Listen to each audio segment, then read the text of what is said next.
ಅಯ್ಯಪ್ಪ ಸ್ವಾಮಿ ಗರ್ಭಗುಡಿ ಬೆಂಕಿಗೆ ಎಷ್ಟು ಬಾರಿ ಆಹುತಿಯಾಗಿದೆ. ಶಬರಿಮಲೆ ಅಯ್ಯಪ್ಪ ಸ್ವಾಮಿ ಗರ್ಭಗುಡಿ ಬೀಗದ ರಹಸ್ಯ ನಿಮ್ಮಲ್ಲಿ ಎಷ್ಟು ಜನಕ್ಕೆ ಗೊತ್ತು? ಚಿನ್ನದಂತ ಮಾಡಿದಂತಹ ಈ ಗರ್ಭಗುಡಿಯಲ್ಲಿ ಯಾವಾಗಲೂ ಒಂದು ಗೋಡೆಯಲ್ಲಿ ನೀರು ಸದಾ ಜಿನುಗುತ್ತಿರುತ್ತದೆ. ಆದರೆ ಈ ನೀರು ಎಲ್ಲಿಂದ ಬರುತ್ತದೆ ಅನ್ನೋ ಮಾಹಿತಿ ಇಲ್ಲಿವರೆಗೂ ಯಾರಿಗೂ ಗೊತ್ತೇ ಇಲ್ಲ. ಪ್ರಥಮ ಬಾರಿಗೆ ಶಬರಿಮಲೆ ಅಯ್ಯಪ್ಪ ಸ್ವಾಮಿ ಗರ್ಭಗುಡಿ ಪ್ರವೇಶಿಸಿದಾಗ ಭಕ್ತರ ರೋಮಗಳು ಎದ್ದು ನಿಲ್ಲುತ್ತವೆ, ಮೈಯೆಲ್ಲ ನಡುಗಲು ಪ್ರಾರಂಭಿಸುತ್ತದೆ, ಕಣ್ಣುಗಳಲ್ಲಿ ನಿಮಗೆ ಗೊತ್ತಿರದ ಹಾಗೆ ನೀರು ಆವರಿಸುತ್ತದೆ, ಭಕ್ತನ ಎದೆ ಬಡಿತ ದೇವರಿಗೆ ಕೇಳುವ ಹಾಗೆ ಆಗುತ್ತದೆ. ನೀವೇ ಯೋಚನೆ ಮಾಡಿ, ಆ ಗರ್ಭಗುಡಿ ಎಷ್ಟು ಶಕ್ತಿಶಾಲಿ ಆಗಿರಬೇಕು. ಆ ಗರ್ಭಗುಡಿಯೇ ಅಷ್ಟು ಅಚ್ಚರಿಗಳನ್ನು ಹುಟ್ಟಿಸುವಾಗ ಆ ದೇವರು ಅಂದರೆ ಅಯ್ಯಪ್ಪ ಎಷ್ಟು ಬಲವಂತನಾಗಿರಬೇಕು, ಅವನ ಮಹಿಮೆ ಹೇಗಿರಬೇಕು. ಬನ್ನಿ ಆ ಗರ್ಭಗುಡಿಯ ಕೆಲವು ಕುತೂಹಲ ಮಾಹಿತಿಯನ್ನ ಈ ವಿಡಿಯೋದಲ್ಲಿ ತಿಳಿದುಕೊಳ್ಳೋಣ. ಅದಕ್ಕಿಂತ ಮೊದಲು ನೀವು ನಮ್ಮ ಚಾನಲ್ಗೆ ಹೊಸಬರಾಗಿದ್ದರೆ ದಯವಿಟ್ಟು ಈಗಲೇ ಸಬ್ಸ್ಕ್ರೈಬ್ ಮಾಡಿ, ಜೊತೆಗೆ ಬೆಲ್ ಐಕನ್ ಕೂಡ ಪ್ರೆಸ್ ಮಾಡಿ.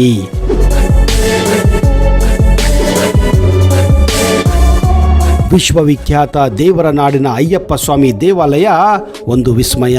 ಸ್ವಾಮಿಯೇ ಶರಣಂ ಅಯ್ಯಪ್ಪ ಎಂದು ದೀನವಾಗಿ ಕೂಗುತ್ತಾ 18 ಮೆಟ್ಟಲುಗಳನ್ನು ಏರಿ ಮಲೆಯಲ್ಲಿ ನೆಲೆಯಾಗಿರುವ ಅಯ್ಯಪ್ಪ ಸ್ವಾಮಿಯನ್ನು ಕಾಣಲು ಇಲ್ಲಿಗೆ ಭಕ್ತರು ಒಂದು ಹೊತ್ತಿನ ಊಟ, ತಣ್ಣೀರು ಸ್ನಾನ, ಮಂಡಲ ವ್ರತ ಹೀಗೆ ಶ್ರದ್ಧಾ ಭಕ್ತಿಯಿಂದ ಮಡಿ ಮೈಲಿಗೆಯಲ್ಲಿ ಮಾಲೆ ಹಾಕಿ ಬರುತ್ತಾರೆ. ಆದರೆ ಈ ದೇವಸ್ಥಾನಕ್ಕೆ ಹೆಣ್ಣು ಮಕ್ಕಳಿಗೆ ಪ್ರವೇಶವಿಲ್ಲ. ಇಡೀ ದೇಶದಲ್ಲಿ ತಿರುಪತಿಯನ್ನು ಬಿಟ್ಟರೆ ಶಬರಿಮಲೆ ದೇವಸ್ಥಾನದಲ್ಲಿ ಮಾತ್ರ ಕೊಲ್ತಾಳ ಚಿಲಕ ಮತ್ತು ಬೀಗವನ್ನ ಅಳವಡಿಸಲಾಗಿದೆ. ಯು ಆಕಾರದ ಕಂಬಿಯನ್ನು ಮೇಲ್ಭಾಗದಿಂದ ಹಾಕಿದರೆ ಈ ಬೀಗ ಲಾಕ್ ಆಗುತ್ತದೆ. ಈ ಬೀಗ ತೆಗೆಯಬೇಕೆಂದರೆ ಕೊಲ್ತಾಳ ಬೀಗದ ಕೆಳಭಾಗದಲ್ಲಿ ಸಣ್ಣ ರಾಡ್ ಮೂಲಕ ಒಂದು ಕೋನದಲ್ಲಿ ತಿರುಗಿಸಿದೆ ಮಾತ್ರ ಈ ಬಾಗಿಲು ತೆರೆಯಲು ಸಾಧ್ಯ. ಅದು ಅಲ್ಲಿನ ಅರ್ಚಕರಿಗೆ ಮಾತ್ರ ಈ ರಹಸ್ಯ ಗೊತ್ತು. ಇದನ್ನು ತೆಗೆಯುವ ರಹಸ್ಯ ದೇವಸ್ಥಾನದ ಅರ್ಚಕರು ಸೇರಿ 4 ಮಂದಿಗೆ ಮಾತ್ರ ತಿಳಿದಿರುತ್ತದೆ. ಆ ರಹಸ್ಯವನ್ನ ಅವರು ಯಾರಿಗೂ ಹೇಳುವುದಿಲ್ಲ. ಬದಲಾಗಿ ಅವರು ತಮ್ಮ ಮುಂದಿನ ಪೀಳಿಗೆಗೆ ಮಾತ್ರ ಕಿವಿ ಮಾತನ್ನ ಹೇಳಿ ಮುಂದುವರಿಸುತ್ತಾರೆ. ಕೇರಳದ ಶಬರಿಮಲೆ ಅಯ್ಯಪ್ಪ ಸ್ವಾಮಿ ದೇವಸ್ಥಾನ ದೇಶದಲ್ಲಿ ಅತಿ ಹೆಚ್ಚು ಭಕ್ತರು ಭೇಟಿ ಕೊಡುವ ದೇವಸ್ಥಾನದಲ್ಲಿ ಒಂದು. ವಿಶ್ವ ಪ್ರಸಿದ್ಧ ಹಾಗೂ ದೇಶದ ಪ್ರಮುಖ ಪುಣ್ಯಕ್ಷೇತ್ರಗಳಲ್ಲಿ ಶಬರಿಮಲೆ ಅಯ್ಯಪ್ಪ ದೇವಸ್ಥಾನ ಒಂದು. ಚಿನ್ನದಿಂದ ಮಾಡಿದಂತಹ ಈ ಗರ್ಭಗುಡಿಯಲ್ಲಿ ಯಾವಾಗಲೂ ಒಂದು ಗೋಡೆಯಲ್ಲಿ ನೀರು ಸದಾ ಜಿನುಗುತ್ತಿರುತ್ತದೆ. ಆದರೆ ಆ ನೀರು ಎಲ್ಲಿಂದ ಬರುತ್ತದೆ ಅನ್ನೋದು ಇಲ್ಲಿಯವರೆಗೂ ಯಾವ ವಿಜ್ಞಾನಿಗೂ ಗೊತ್ತು ಹಿಡಿಯಲು ಸಾಧ್ಯವಾಗಿಲ್ಲ.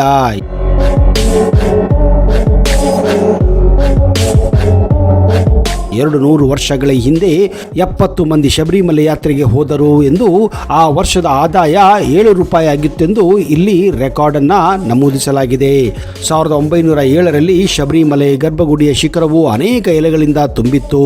ಅಂದು ಗರ್ಭಗುಡಿಯಲ್ಲಿ ಏಕಶಿಲಾ ವಿಗ್ರಹಕ್ಕೆ ಪೂಜೆಯನ್ನ ಮಾಡುತ್ತಿದ್ದರು. 1909ರಲ್ಲಿ ದೇವಾಲಯದಲ್ಲಿ ಮೊಟ್ಟ ಮೊದಲ ಬಾರಿಗೆ ಅಗ್ನಿ ಪ್ರಮಾದ ಸಂಭವಿಸಿತು. ದೇವಾಲಯವನ್ನ 1909 ಹಾಗೂ 10ರಲ್ಲಿ ಒಂದು ವರ್ಷ ಪೂರ್ತಿಯಾಗಿ ಬಂದು ಕೂಡ ಮಾಡಲಾಗಿತ್ತು. ಆಮೇಲೆ ಪುನರ್ ನಿರ್ಮಾಣ ಕಾರ್ಯ ನಡೆಯಿತು. ಅಂದು ಶಿಲಾ ವಿಗ್ರಹಕ್ಕೆ ಬದಲಿಗೆ ಪಂಚಲೋಹದಲ್ಲಿ ತಯಾರು ಮಾಡಿರುವ ಅಯ್ಯಪ್ಪ ವಿಗ್ರಹವನ್ನ ಪ್ರತಿಷ್ಠಾಪನೆ ಮಾಡಿದ್ದರು. ಅಂದಿನಿಂದ ಪಂಚಲೋಹ ವಿಗ್ರಹಕ್ಕೆ ಪೂಜೆಯನ್ನು ಮಾಡುವುದು ಇಲ್ಲಿ ಗಮನಾರ್ಹ. 1935ರ ನಂತರ ಭಕ್ತರ ಸಂಖ್ಯೆ ಗಣನೀಯ ಪ್ರಮಾಣದಲ್ಲಿ ಮಕರ ಜ್ಯೋತಿಯ ದರ್ಶನ ಅಲ್ಲದೆ ಮಂಡಲ ಪೂಜೆಗೂ ಕೂಡ ಭಕ್ತರು ಪಾಲ್ಗೊಳ್ಳಲು ಪ್ರಾರಂಭಿಸಿದರು. ಚಲಕ್ಕಾಯ ಮಾರ್ಗ, ವಡಿಪರಿಯಾರ್ ಮಾರ್ಗ ಏರ್ಪಾಡು ಆಗಿದ್ದರಿಂದ ಶಬರಿಮಲೆ ಯಾತ್ರೆಗೆ ಭೇಟಿ ನೀಡುವ ಸಂಖ್ಯೆ ಮತ್ತಷ್ಟು ಹೆಚ್ಚಾಗುತ್ತದೆ. ಕೇವಲ ಮಕರ ಜ್ಯೋತಿ ಸಮಯದಲ್ಲಿ ಅಲ್ಲದೆ ಮಲಯಾಳಿಗಳ ವಿಶೇಷವಾದ ಹಬ್ಬಗಳಲ್ಲಿಯೂ ಕೂಡ ಈ ದೇವಾಲಯವನ್ನ ಪ್ರವೇಶ ನೀಡಬೇಕೆಂದು 1945ರಲ್ಲಿ ದೇವಾಲಯದ ಬೋರ್ಡ್ ನಿರ್ಧರಿಸುತ್ತದೆ.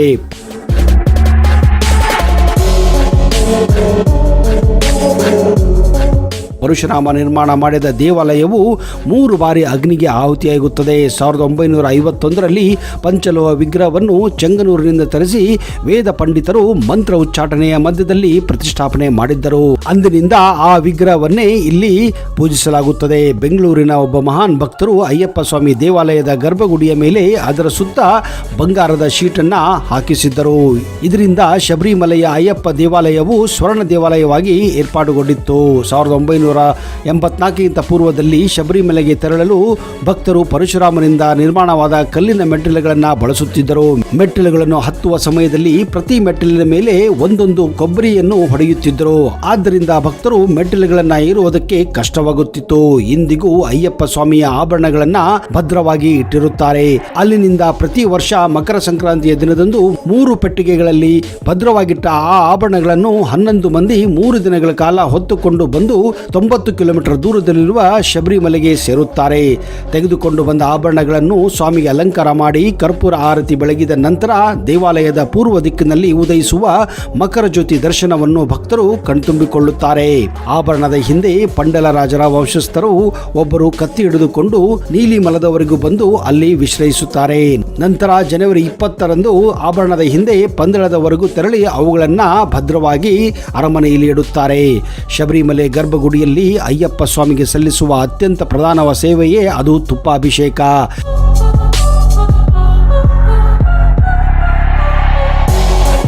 ಈ ಪೂಜಾ ವಿಧಾನವನ್ನು ನೆರವೇರಿಸುವುದಕ್ಕಾಗಿ ತುಪ್ಪ ತುಂಬಿದ ತೆಂಗಿನಕಾಯಿಯನ್ನ ಉಪಯೋಗಿಸಲಾಗುತ್ತದೆ. ಪ್ರಾತಃ ಕಾಲ 4 ಗಂಟೆಗೆ ಆರಂಭವಾಗುವ ತುಪ್ಪದ ಅಭಿಷೇಕ ಮಧ್ಯಾಹ್ನ 1 ಗಂಟೆವರೆಗೂ ಮುಂದುವರಿಯುತ್ತದೆ.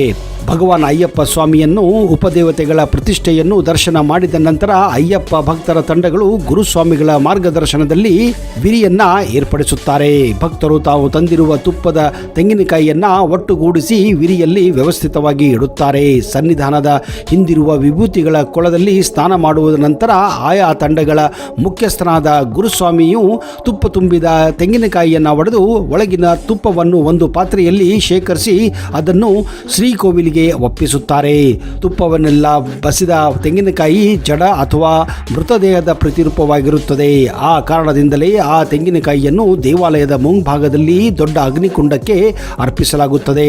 ಅಯ್ಯಪ್ಪ ಸ್ವಾಮಿ ಬ್ರಹ್ಮಚಾರಿ ಮತ್ತು ತಪಸ್ವಿಯಾಗಿದ್ದು ಅದಕ್ಕಾಗಿಯೇ ಅವನ ದರ್ಶನಕ್ಕೆ 10 ರಿಂದ 50 ವರ್ಷದ ವಯಸ್ಸಿನ ಹುಡುಗಿಯರನ್ನ ಮಹಿಳೆಯರನ್ನ ದೇವಸ್ಥಾನಕ್ಕೆ ಪ್ರವೇಶಿಸಲು ಅವಕಾಶವಿಲ್ಲ. ಇನ್ನು ಇಲ್ಲಿ ನಡೆಯುವ ಮತ್ತೊಂದು ವಿಸ್ಮಯ ಏನೆಂದರೆ ಇಲ್ಲಿ ಮಕರ ಸಂಕ್ರಾಂತಿಯ ರಾತ್ರಿ ಅಯ್ಯಪ್ಪ ಸ್ವಾಮಿಯ ದೇವಸ್ಥಾನದ ಬಳಿ ಆಕಾಶದಲ್ಲಿ ಗೋಚರಿಸುವ ಆ ಬೆಳಕು ದಟ್ಟ ಕತ್ತಲೆಯಲ್ಲಿಯೂ ಬೆಳಕು ಪ್ರಕಾಶಮಾನವಾಗಿ ಬೆಳಗುತ್ತದೆ. ಈ ಬೆಳಕನ್ನು ನೋಡಿದಾಗಲೆಲ್ಲ ಅದರ ಜೊತೆಯಲ್ಲಿ ಒಂದು ವಿಸ್ಮಯದ ಶಬ್ದವು ಕೇಳಿಸುತ್ತದೆ. ಅಯ್ಯಪ್ಪ ಸ್ವಾಮಿಯ ಗರ್ಭಗುಡಿಯಿಂದ ಒಂದು ಚಿಕ್ಕದಂತಹ ಕಿಂಡಿ ಇದೆ. ಆ ಕಿಂಡಿಯ ಮೂಲಕ ಆ ಮಕರ ಜ್ಯೋತಿಯನ್ನು ನೋಡಿದರೆ ಸ್ವತಃ ಅಯ್ಯಪ್ಪನೇ ಗೋಚರಿಸುತ್ತಾನೆ ಅನ್ನುವ ನಂಬಿಕೆ ಇಲ್ಲಿನ ಭಕ್ತರಲ್ಲಿ ಹಾಗೂ ಅರ್ಚಕರಲ್ಲಿದೆ. ಹೀಗಾಗಿ ಪ್ರತಿ ವರ್ಷ ಲಕ್ಷಾಂತರ ಸ್ವಾಮಿಗಳು 41 ದಿನಗಳ ಕಠಿಣ ವ್ರತವನ್ನ ಆಚರಿಸಿ ಇರುಮುಡಿ ಹೊತ್ತು ಶಬರಿಮಲೆ ಯಾತ್ರೆ ಕೈಗೊಳ್ಳುತ್ತಾರೆ. ಇಂತಹ ಪವಿತ್ರ ಕ್ಷೇತ್ರದಲ್ಲಿ ದೇವರ ಆಭರಣಕ್ಕೆ ಕನ್ನ ಬಿದ್ದಿದೆಂಬ ಸುದ್ದಿ ಭಕ್ತರ ಸಮೂಹಕ್ಕೆ ಆಘಾತವನ್ನ ಇತ್ತೀಚೆಗೆ ಉಂಟು ಮಾಡಿತ್ತು. ದೇವಸ್ಥಾನದ ಗರ್ಭಗುಡಿಯ ಚಿನ್ನದ ಲೇಪನ ಕಾಮಗಾರಿ ಸಮಯದಲ್ಲಿ ಸುಮಾರು 4.45 kg ಚಿನ್ನ ನಾಪತ್ತೆಯಾಗಿತ್ತು. ಈ ಪ್ರಕರಣ ಕೇರಳ ಹೈಕೋರ್ಟ್ ತನ್ನ ಸುಪರ್ದಿಗೆ ತೆಗೆದುಕೊಂಡು ಇದರ ನ್ಯಾಯಾಂಗ ತನಿಖೆಗೆ ಆದೇಶವನ್ನು ಕೂಡ ನೀಡಲಾಗಿತ್ತು. 1998ರಲ್ಲಿ ಉದ್ಯಮಿ ವಿಜಯ್ ಮಲ್ಯ ದೇವಸ್ಥಾನದ ಗರ್ಭಗುಡಿ ಮತ್ತು ದ್ವಾರಪಾಲಕ ವಿಗ್ರಹಗಳಿಗೆ ಚಿನ್ನದ ಲೇಪನಕ್ಕಾಗಿ 30.3 kg ಚಿನ್ನ ಮತ್ತು 1900 kg ತಾಮ್ರ ದಾನವನ್ನ ಮಾಡಿದ್ದರು. ಈ ಪ್ರಕರಣದ ಮೂಲ ಇರುವುದು 2019ರಲ್ಲಿ. ಆಗ ಕೈಗೊಂಡಿದ್ದಂತಹ ಶಬರಿಮಲೆ ದೇವಸ್ಥಾನದ ಗರ್ಭಗುಡಿಯ ಅಂದರೆ ಸನ್ನಿಧಾನದ ಮೇಲ್ಛಾವಣಿಗೆ ಚಿನ್ನದ ಲೇಪನ ಮಾಡುವ ಬೃಹತ್ ಯೋಜನೆ. ದೇವಸ್ಥಾನದ ಸೌಂದರ್ಯವನ್ನ ಹೆಚ್ಚಿಸುವ ಮತ್ತು ಅದರ ಪವಿತ್ರತೆಯನ್ನ ಕಾಪಾಡುವ ಉದ್ದೇಶದಿಂದ ತಿರುವಾಂಕೂರು ದೇವಸ್ಥಾನ ಬೋರ್ಡ್ ಈ ಯೋಜನೆಗೆ ಚಾಲನೆಯನ್ನ ಕೂಡ ನೀಡಿತ್ತು. ಈ ಕಾಮಗಾರಿಗಾಗಿ ದೇವಸ್ಥಾನದ ಭಂಡಾರದಲ್ಲಿದ್ದ ಸುಮಾರು 42 kg ಚಿನ್ನದ ತಟ್ಟೆಗಳನ್ನ ಹೊರಗೆ ತೆಗೆಯಲಾಗಿತ್ತು. ಯೋಜನೆಯ ಪ್ರಕಾರ ಈ ಹಳೆಯ ಚಿನ್ನದ ತಟ್ಟೆಗಳನ್ನ ವಿಶೇಷ ತಾಂತ್ರಿಕ ಪ್ರಕ್ರಿಯೆ ಮೂಲಕ ಕರಗಿಸಿ ಶುದ್ಧೀಕರಿಸಿ ಹೊಸದಾಗಿ ಲೇಪನ ಮಾಡಿ ಗರ್ಭಗುಡಿಯ ಶಿಖರಕ್ಕೆ ಅಳವಡಿಸಬೇಕಾಗಿತ್ತು. ಈ ಸಂಪೂರ್ಣ ಪ್ರಕ್ರಿಯೆಯು ಅತ್ಯಂತ ಜಾಗರೂಕತೆಯಿಂದ ಮತ್ತು ಪಾರದರ್ಶಕವಾಗಿ ನಡೆಯಬೇಕಿತ್ತು. ಆದರೆ ಈ ಆಘಾತಕಾರಿ ಸತ್ಯ ಬಯಲಾಗಿದ್ದು ಹೇಗೆ ಅಂತೀರಾ? ಹೌದು, ಕಾಮಗಾರಿ ಮುಗಿದ ನಂತರ ಮರುಲೇಪನ ಮಾಡಿದ ಚಿನ್ನದ ತಟ್ಟೆಯನ್ನ ಮತ್ತೆ ದೇವಸ್ಥಾನಕ್ಕೆ ತಂದು ಅಳವಡಿಸಲಾಗಿತ್ತು. ಎಲ್ಲಾ ಪ್ರಕ್ರಿಯೆಗಳು ಮುಗಿದ ನಂತರ ನಿಯಮಾನುಸಾರ ಅವುಗಳ ತೂಕವನ್ನ ಪರಿಶೀಲನೆ ಮಾಡಿದಾಗ ಆಡಳಿತ ಮಂಡಳಿಗೆ ಮತ್ತು ಅಧಿಕಾರಿಗಳಿಗೆ ದೊಡ್ಡ ಆಘಾತವೇ ಕಾದಿತ್ತು. ದೇವಸ್ಥಾನದಿಂದ ಹೊರತೆಗೆದಿದ್ದ ಚಿನ್ನದ ಒಟ್ಟು ತೂಕವು ಕಾಮಗಾರಿ ಮುಗಿಸಿ ವಾಪಸ್ ಬಂದ ಚಿನ್ನದ ತೂಕಕ್ಕೂ ಭಾರಿ ವ್ಯತ್ಯಾಸ ವ್ಯತ್ಯಾಸ ಕಂಡು ಬಂದಿತ್ತು. ಸುಮಾರು 38 ಕೆಜಿ ಚಿನ್ನ ಮಾತ್ರ ಲೆಕ್ಕಕ್ಕೆ ಸಿಕ್ಕಿದ್ದು ಸರಿಸುಮಾರು 4.45 ಕೆಜಿ ಚಿನ್ನ ಕಣ್ಮರೆಯಾಗಿತ್ತು. ಇಂದಿನ ಮಾರುಕಟ್ಟೆ ದರದಲ್ಲಿ ಇದರ ಮೌಲ್ಯ ಕೋಟ್ಯಾಂತರ ರೂಪಾಯಿಗಳಾಗುತ್ತದೆ. ಈ ವಿಷಯ ಬಹಿರಂಗವಾಗುತ್ತಿದ್ದಂತೆಯೇ ದೇವಸ್ವಂ ಬೋರ್ಡ್ನಲ್ಲಿ ಕೋಲಾಹಲ ಸೃಷ್ಟಿಯಾಗಿತ್ತು ಮತ್ತು ಭಕ್ತರ ವಲಯದಲ್ಲಿ ತೀವ್ರ ಆಕ್ರೋಶಕ್ಕೆ ಕೂಡ ಕಾರಣವಾಗಿತ್ತು. ಈ ಪ್ರಕರಣ ಗಂಭೀರತೆಯನ್ನು ಅರಿತ ಕೇರಳ ಕೋರ್ಟ್ ಸ್ವಯಂ ಪ್ರೇರಿತವಾಗಿ ವಿಷಯವನ್ನ ಕೈಗೆತ್ತಿಕೊಂಡಿತ್ತು. ನ್ಯಾಯಾಲಯವು ವಿಚಾರಣೆಯ ಸಂದರ್ಭದಲ್ಲಿ ಅತ್ಯಂತ ಕಟುವಾದ ಮಾತುಗಳಲ್ಲಿ ತನ್ನ ಅಸಮಾಧಾನವನ್ನು ಕೂಡ ವ್ಯಕ್ತಪಡಿಸಿತ್ತು. ಪೆಟ್ರೋಲ್ ಆದರೆ ಆವಿಯಾಗಿ ತೂಕ ಕಡಿಮೆ ಆಗಬಹುದಾಗಿತ್ತು ಎಂದು ಹೇಳಬಹುದು, ಆದರೆ ಇದು ಚಿನ್ನ ಹೇಗೆ ತೂಕವನ್ನು ಕಳೆದುಕೊಳ್ಳುತ್ತದೆ ಎಂದು ಖಾರವಾಗಿ ಪ್ರಶ್ನಿಸಿತ್ತು. ದೇವಸ್ಥಾನದಂತಹ ಶ್ರದ್ಧಾ ಕೇಂದ್ರದಲ್ಲಿ ಆಡಳಿತದಲ್ಲಿ ಪಾರದರ್ಶಕತೆ ಮತ್ತು ಹೊಣೆಗಾರಿಕೆ ಅತ್ಯಂತ ಮುಖ್ಯ. ಭಕ್ತರ ನಂಬಿಕೆಗೆ ಯಾವುದೇ ಕಾರಣಕ್ಕೂ ಧಕ್ಕೆ ಉಂಟು ಮಾಡಬಾರದು ಅಂತ ನ್ಯಾಯಾಲಯ ಸ್ಪಷ್ಟೀಕರಣ ನೀಡಿತ್ತು. ಹೀಗಾಗಿ ಈ ತನಿಖೆ ಈಗಲೂ ಕೂಡ ನಡೆಯುತ್ತಿದೆ ಎನ್ನುವುದು ದುರಾದೃಷ್ಟ.